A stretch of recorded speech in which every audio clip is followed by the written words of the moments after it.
Déçu, très déçu? Bah oui, très déçu parce que je passe à côté de ma finale, j'ai mal couru, voilà, j'ai très mal couru et voilà, Jimmy était à son meilleur niveau, enfin même à dépasser son niveau, moi j'étais loin du mien, donc c'est normal qu'il gagne, quoi, c'est normal et ce qui est regrettable c'est que c'est moi qui soit pas à la hauteur, quoi. Qu'est-ce qui fait mal, c'est de perdre le titre ou c'est le chrono? Bah perdre le titre, c'est vrai que ça fait mal parce que voilà, j'y tenais vraiment, ça fait depuis 3 ans que je l'ai. Je voulais le garder, prouver que c'était encore moi le numéro 1 sur 100 mètres et malheureusement bah je le perds parce que Jimmy a été trop fort pour moi aujourd'hui et voilà, c'est très dommage, quoi. Qu'est-ce qui n'a pas marché dans cette course, Christophe? Bah, dans sa globalité, un peu tout, même si bon, il y a encore un petit déficit sur le départ. Là, j'en suis dans la course générale, mais voilà, j'allais pas vite. Bah, ça se voit que je suis que 19, j'ai pas vite. Donc bon, c'est... Voilà, je sais pas, faudra voir avec le coach ce qui s'est passé, mais c'est sûr que j'étais loin de mon meilleur niveau, ça c'est clair. Qu'est-ce qui se passe pour la suite, inquiet pour la suite? Non, pas inquiet, parce que je sais très bien que je peux faire mieux.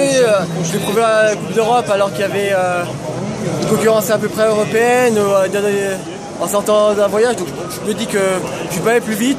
C'est cette course qui a foiré. Et là, il reste à moi avant les mondiaux. On va travailler ça et voir ce qui allait pas, quoi. Et là, on a l'impression que d'habitude, sur la fin de course, tu as tendance à revenir et que là, tu avais du mal à déployer la foulée que tu as d'habitude. Et que c'est là-dessus que finalement qu'il est venu te chercher sur ton point fort.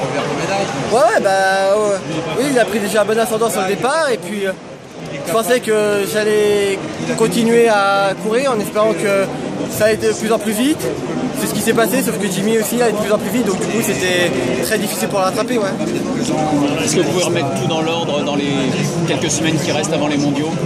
On va voir. Faut voir d'abord ce qui allait pas. J'expliquerai mes sensations à mon coach.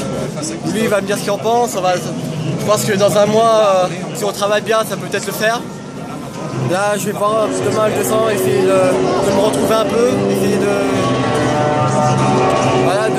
faire un bon 200 mètres, essayer de corriger les tailles techniques aussi, essayer de continuer à progresser. C'est quoi les objectifs sur le 200 mètres là devant? Bah, c'est de gagner, bien sûr, c'est de gagner.